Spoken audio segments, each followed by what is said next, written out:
ఈ మర్డర్ కేసుకి సంబంధించినటువంటి ఇన్వెస్టిగేషన్లో ఆద్యంతము మాకు సహకరించినటువంటి గద్వాల జిల్లా మీడియా మిత్రులకి, అదేవిధంగా ఎంతో సున్నితమైన సంక్లిష్టమైన కేసుని మీ అందరికీ తెలుసు. తెలంగాణ పోలీసింగ్కి దేశం మొత్తం మీద కూడా చాలా పేరుంది. ఆ పేరుని ఏమాత్రం ఒమ్ము చేయకుండా ఈ కేసుని సంచలనాత్మక టైంలో ఇన్వెస్టిగేషన్ కంప్లీట్ చేసి అందరి నిందితులను అరెస్ట్ చేసినటువంటి గద్వాల జిల్లా పోలీస్ యంత్రాంగం ప్రతి ఒక్కరిని కూడా ప్రత్యేకంగా అభినందిస్తున్నాను. కేసు పూర్వపరాల్లోకి వెళ్తే మనకి మధ్యప్రదేశ్కి సంబంధించినటువంటి నవ యువ జంట మేఘాలయ హనీమూన్ మర్డర్ కేసుని దేశ ప్రజలు మర్చిపోకముందే, అదేవిధంగా పెళ్ళైన నెల రోజుల్లోపే ప్రియుడితో కలిసి భర్తను అంతం చేయటం జరిగింది.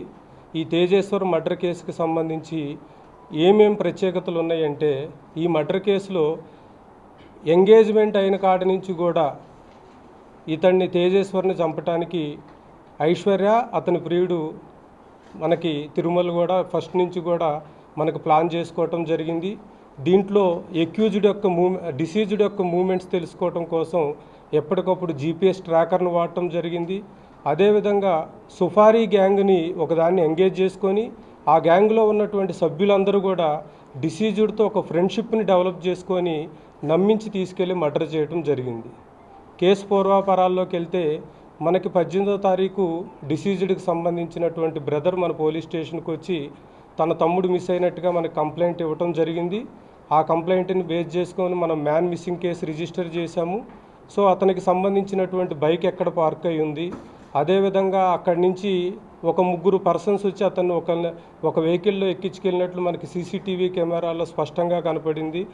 దాన్ని బేస్ చేసుకొని మనం అబ్జర్వ్ చేస్తే వాళ్ళు ఎవరు అన్నోన్ పర్సన్స్ కాదు, చాలా ఫ్రెండ్లీగా చాలా మాట్లాడుకుంటూ స్నేహపూర్వకంగా మాట్లాడుకుంటూ వెహికల్లో బోర్డ్ అయినట్టు కనపడింది.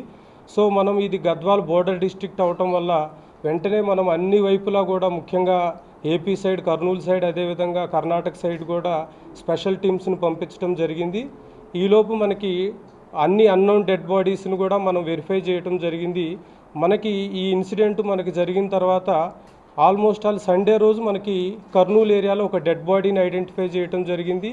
ఈ డెడ్ బాడీని మనం కంపేర్ చేస్తే ఇతను మనకి మిస్ అయినటువంటి తేజేశ్వరి డెడ్ బాడీతో మనకి అన్ని సిమిలారిటీస్ కూడా రావటం వల్ల మనం ఇంకా ఇన్వెస్టిగేషన్ ఇంప్రూవ్ చేయటం జరిగింది.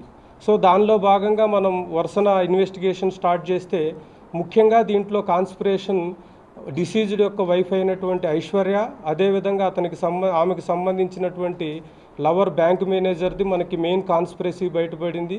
సో ఆ విధంగా ఇన్వెస్టిగేషన్ని మనం స్టార్ట్ చేయటం జరిగింది. దీంట్లో ముఖ్యంగా బ్యాంక్ మేనేజర్ ఎవరైతే తిరుమల ఉన్నాడో ఇతనికి సంబంధించి ఇతనికి డిసీజ్డ్ వైఫ్ అయినటువంటి ఐశ్వర్య యొక్క మదర్తో కూడా ఇల్లీగల్ ఇంటిమసీ ఉంది.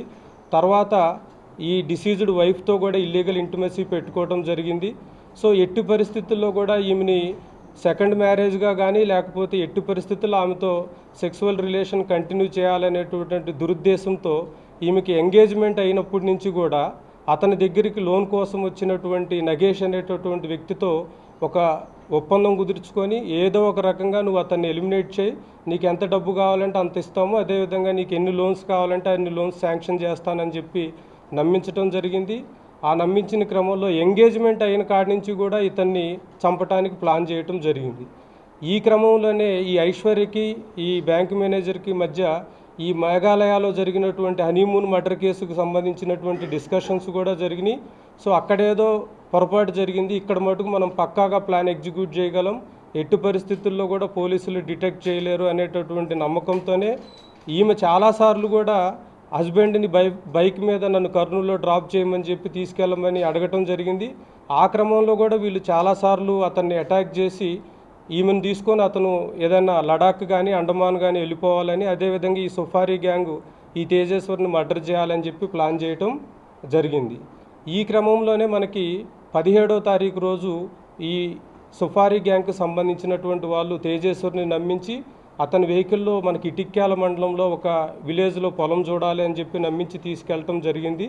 ఆ క్రమంలోనే అతన్ని ఏదో రకంగా ఈరోజు ఫినిష్ చేయాలనేటటువంటి క్రమంలో ఇనీషియల్గా కర్నూలు సైడ్ కూడా తీసుకెళ్లారు, మళ్ళీ వెనక్కి తీసుకొచ్చారు. సో అతను నేను దిగెళ్ళిపోతాను అనుకునే టైం అసలైన తొలి వెలుగు. ఫాలో వాట్సాప్ @తొలి వెలుగు official.